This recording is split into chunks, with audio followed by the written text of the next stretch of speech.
peer support counseling if individuals are open to that.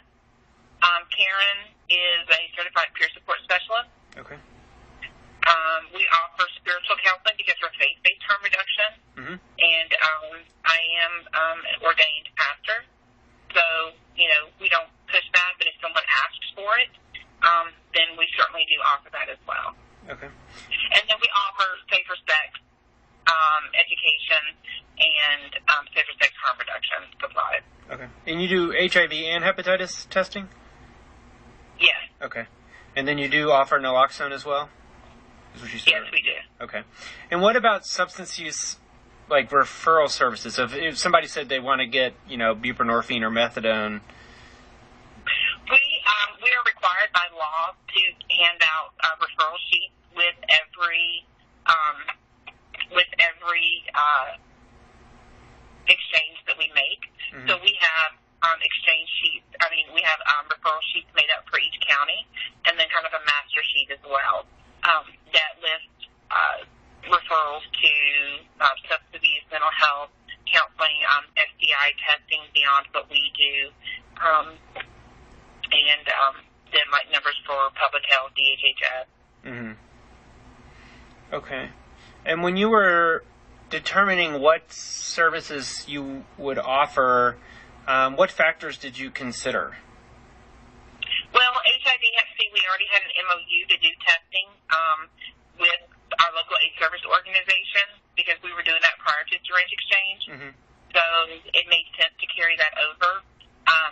We were stopped from doing that for a while because the state changed their guidelines, and because we're not employed by the ASO, Karen and I cannot do that anymore. However, Tim is a nurse practitioner, and through his clinic that he's employed with, he is able to do the HIV testing. So that's why he is the only one doing our testing now. Mm-hmm.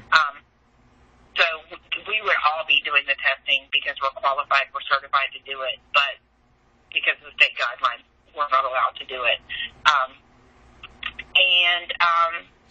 So that's really the reason we did that, because we were already doing it. Mm-hmm. And did you talk to people who inject drugs as part of your setting up services, and what types of syringes and those types of things?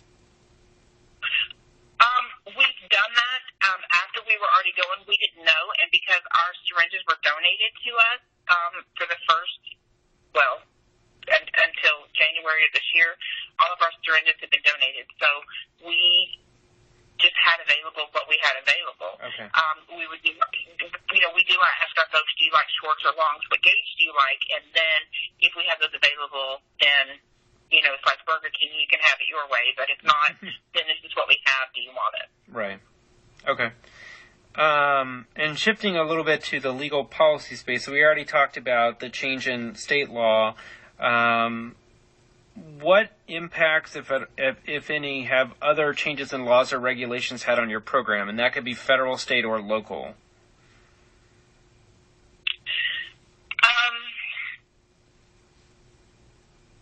From a federal standpoint, I haven't seen any changes specifically, but that's probably because I'm not looking for it.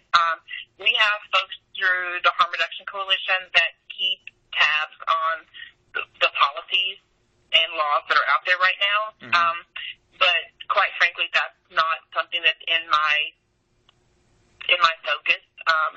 My thing is, I know at this point I'm not breaking the law, and this is what I've got to get done, and that's what I focus on. Mm-hmm. With the STOP Act, one thing we have seen is our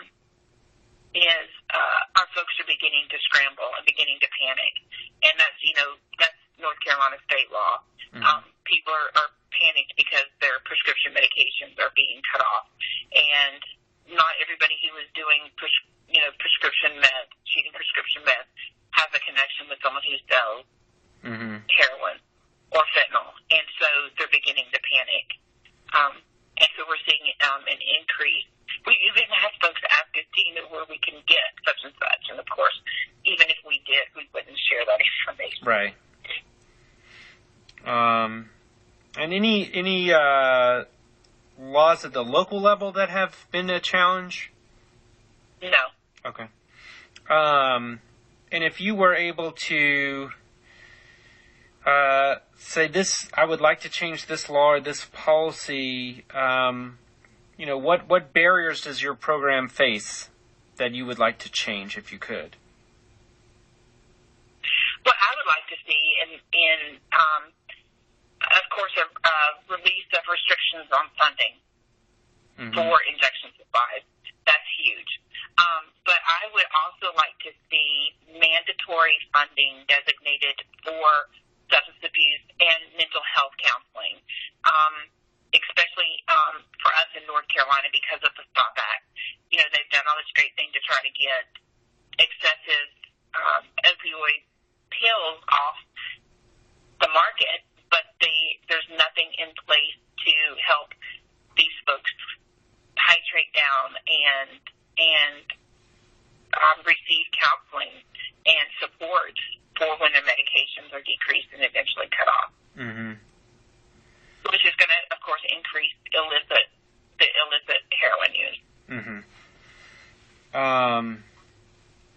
And were you at all involved in any state sort of advocacy work to create the law allowing syringe exchange? Yeah. Like I said, I'm on the board of North Carolina Harm Reduction Coalition, and so I have gone to our General Assembly at the state level to advocate for legalized harm reduction efforts, including syringe exchange. And what was that experience like? Well, in North Carolina, our syringe exchange law was actually kind of snuck in under a body cam law. So it had full Republican support, which was kind of amazing. But my two local representatives in the NCGA are both Republicans who were anti-syringe exchange. So whereas overall the Republicans were very supportive, and of course the Democrats were, my two local officials were not, and they kind of cringe when they see me coming because they have me labeled as a liberal. Even though you're ordained. Yeah. Interesting. I'm a recovering Southern Baptist. What can I say? So when you were engaging in the state policymaking process, what did you find that was a particularly successful approach in how you talked about services or the need for services? What worked and what didn't work? Nothing worked with the folks that I talked with, specifically, because I stuck with who my local reps were because they know who I am. Nothing worked. There was no convincing them that this is a good idea. We're only enabling. We're only encouraging. So, okay. Hold on just a second. Security's coming through. Hey, I'm going to talk this call, so I'm not ignoring you. Okay, go ahead.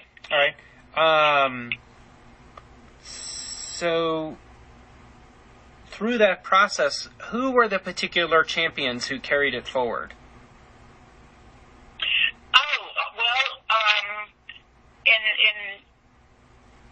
Are you talking about individuals? Individuals, Robert Charles and Cassie Castillo from North Carolina Harm Reduction Coalition. They lead the charge in everything harm reduction wise in the state. Okay. And so we affectionately refer to Robert as the Republican whisperer because he is able to speak their language in a way that they understand and bring people on board who typically would not support something like a harm reduction effort. Okay. So switching to funding, what is the primary source of your funding? Okay, so up until this year, our program has been strictly funded through either our personal pocket or through the donations of